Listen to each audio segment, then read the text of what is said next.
Eccoci al termine della 10ª di campionato di Serie 2 Girone B, ok, Sarzana contro Matera.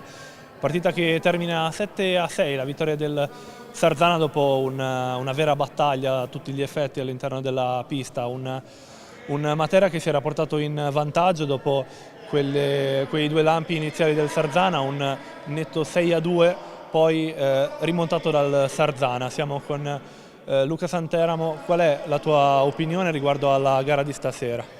È stata una gara senz'altro impostata bene dalla parte nostra. Abbiamo gestito bene la partita, la palla ha girato, eravamo tutti quanti connessi.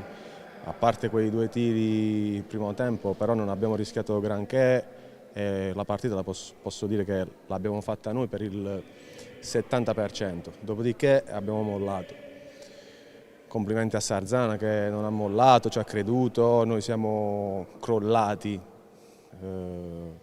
definitivamente, però la realtà è che ti passa la voglia di giocare con questi atteggiamenti che vediamo alla fine della partita, perché io faccio i complimenti a Sarzana, ma questi atteggiamenti di Perrone, il portiere, ti fanno passare proprio la voglia di giocare, la vera essenza dello sport, te la buttano sotto i piedi. E arrivata a una certa età o ti comprometti o molli. Vedendo queste scene viene voglia veramente di mollare, perché sono ragazzini che non hanno ancora detto niente allo sport e creano solo ed esclusivamente guai.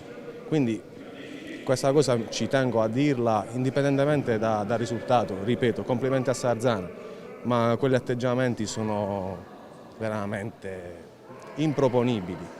Ti fanno passare la voglia di giocare. Ora il Matera deve guardare alla prossima, un'altra trasferta a Follonica. Beh, prima di Follonica abbiamo Camaiore, mercoledì, sì, no, figure, la semifinale di Coppa Italia, quindi è una settimana ricca di chilometri e ce la metteremo tutta.